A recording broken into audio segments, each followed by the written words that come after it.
I found my initial inspiration for writing the score that became the Lord of the Rings Symphony in the words of Professor Tolkien. Over the 4 years I spent composing the piece, his book was always open upon my desk. Tolkien's book has been translated into 40 languages in the last 50 years, and it's one of the most well-loved pieces of literature from the 20th century. So wherever you travel, there's people who are interested in Tolkien, and of course now interested in Peter Jackson's films and in our work, and so there's a real emotional attachment to it because we love the book so much, and the people that are performing I feel, are also connected to it, and the audience hopefully as well.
As I travel to different cities to perform the symphony, there are hundreds of people involved in the performance.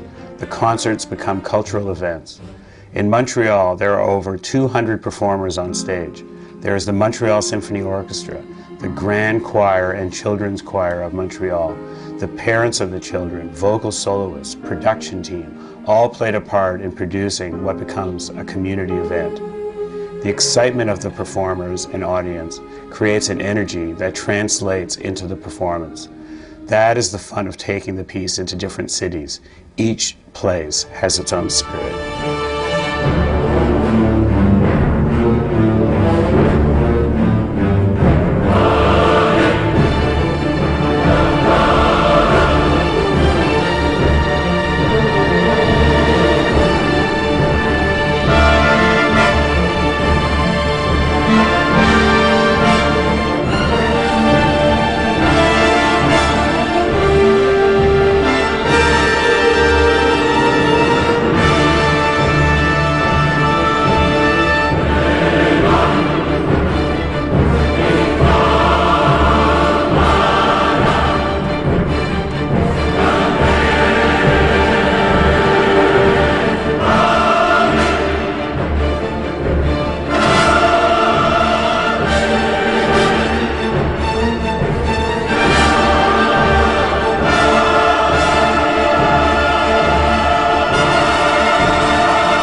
The screenplay of Peter Jackson, Fran Walsh, and Philippa Boyens, along with the visionary images created for the film, inspired everyone working on the project.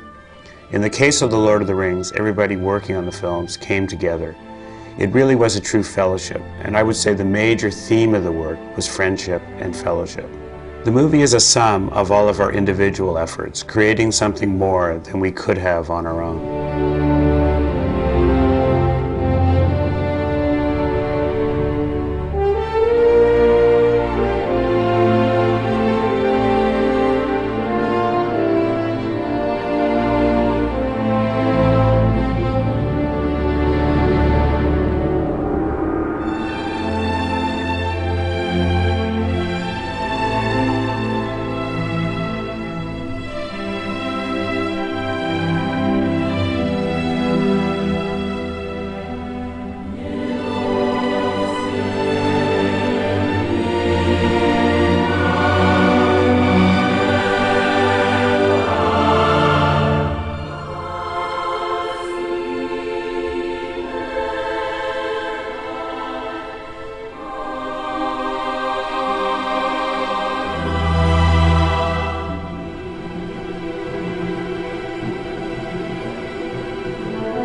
your many dwarves, your thousands of souls, and it's very rough and it should be very primal. And then on Monday, it just needs to be very aggressive.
Performing the Lord of the Rings Symphony in a concert setting allows the audience to enjoy the music from the films in a unique and personal way.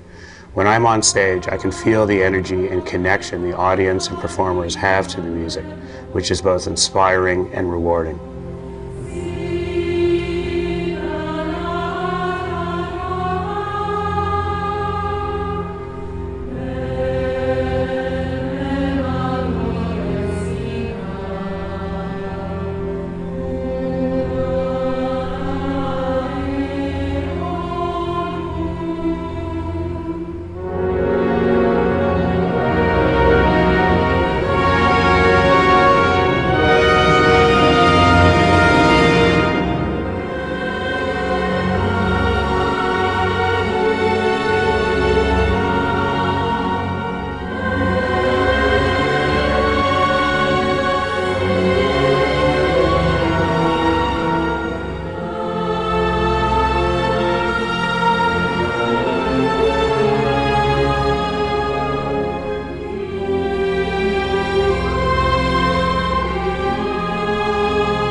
The Lord of the Rings is considered one of the most complex fantasy worlds ever created.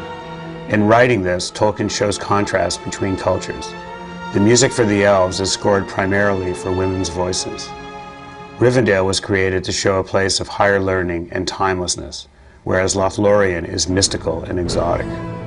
For Isengard and the orcs, there was a 5-beat rhythm played on steel plates, Japanese taiko drums, and metal chains on strings inside a piano. These sounds emphasize the industrial might of Middle-earth.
breaking of the fellowship is a very emotional part of the Fellowship of the Ring. It tells the story of the tragic death of Boromir, Frodo's decision to go forward with the burden of the ring, and Sam's courage to stay with him.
For Gollum, who was once a hobbit, I wanted to bring an instrument along from the Shire. I used the cymbalum, a relative of the hammered dulcimer, to represent his slinking, warped way of moving. It has an agitato feeling, a quivering, which felt right to me for Gollum.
Playing the music from the films in a concert form naturally evokes the imagery from the movie.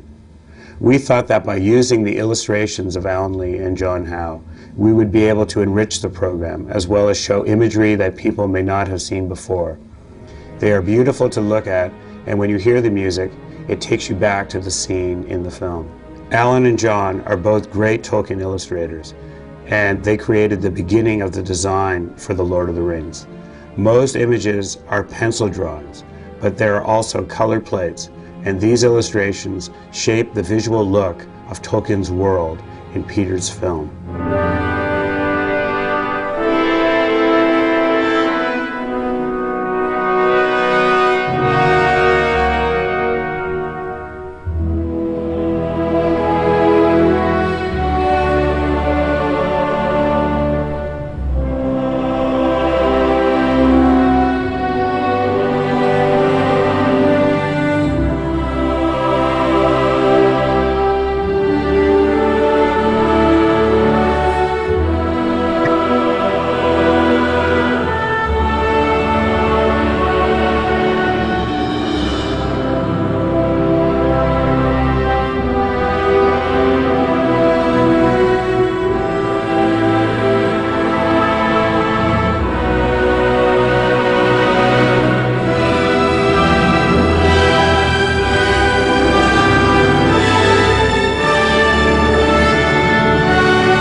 The Lord of the Rings films tell a story, and the music describes the world surrounding that story. Themes absorb cultural details, imply dramatic connections, and reflect the development of the story's characters and ideas. There are almost as many themes as there are such elements. Over 50 leitmotifs are used in the piece. The History of the Ring theme, just one of several melodies assigned to the ring, forms the first notes of the symphony, and could be said to be the central theme of the entire score. It rises and falls in a breath-like pattern to give the ring a sense of consciousness and purpose. Themes interweave and develop throughout the symphony, existing in a constant state of flux. The Bold Fellowship theme is first heard in its entirety when the 9 heroes are assembled at Rivendell. It fragments as the Fellowship is broken, then is gradually remade as the story proceeds towards its conclusion.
This is a concert piece based on over 11 hours of music that I wrote for the Lord of the Rings trilogy.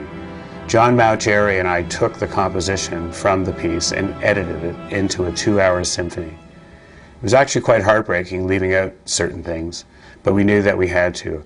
Our goal was to tell the story in a narrative way.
The essential thing is that we're dealing with a high level of musicianship. The coming together of myself as the conductor and the orchestra and the chorus, that all happens very quickly. It's only like in a day or two, and then the concert.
All of the singing in the symphony is using all the Tolkien languages, Quenya, Sindarin, which is the Elvish, and Andronaic. There's Black speech, there's Dwarvish in Moria, there's Old English as well in Rohan.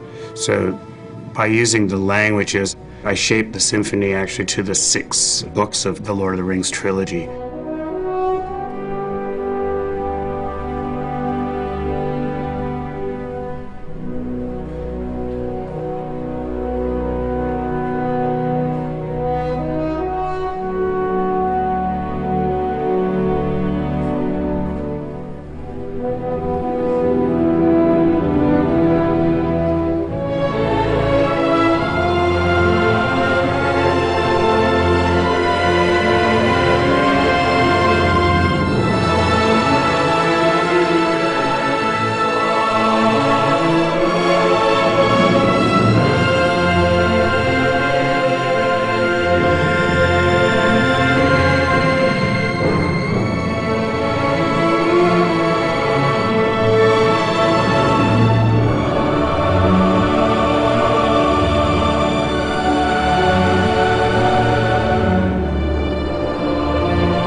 The architecture and structure of writing the piece is such that moment by moment, bit by bit, you knew you were going to reach the iconic moment when the ring was going to be destroyed.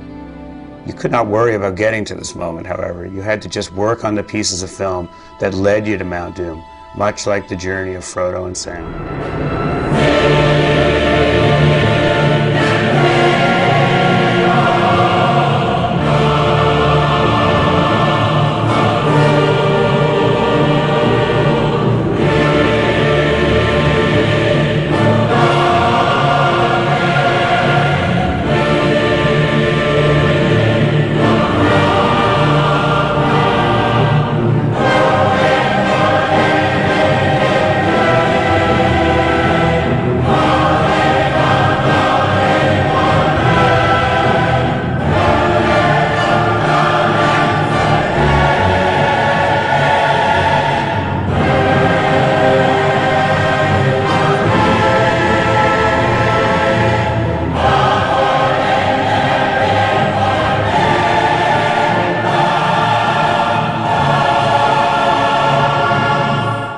Though the symphony is a modern work, I composed it in a 19th century structure to give a sense of history.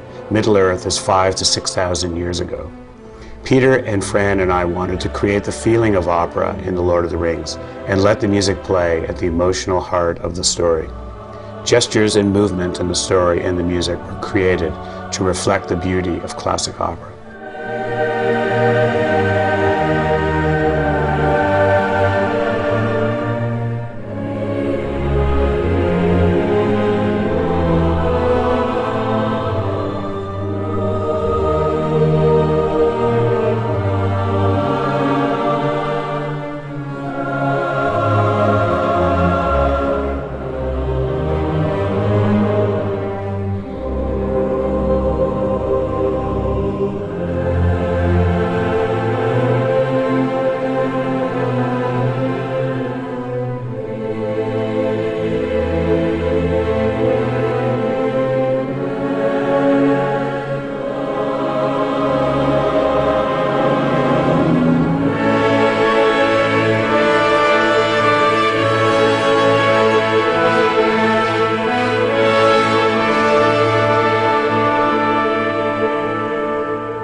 As the hobbits have evolved through their journey, I also wanted to show a sense of evolution of sounds.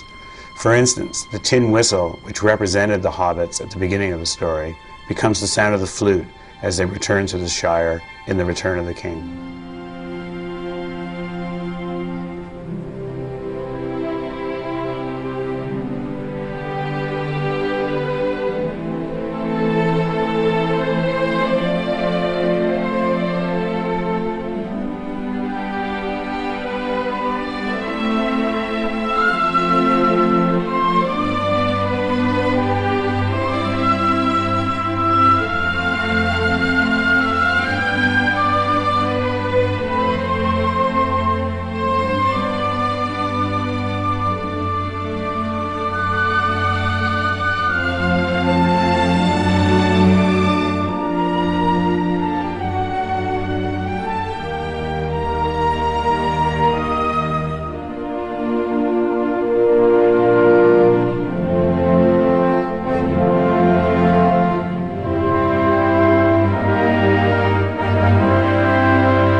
Being back in front of an audience is a fantastic feeling.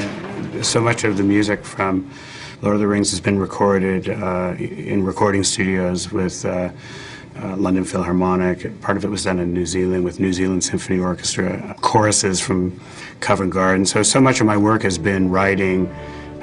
So to come onto a concert stage and play the music, it's really just for the sheer joy of playing music.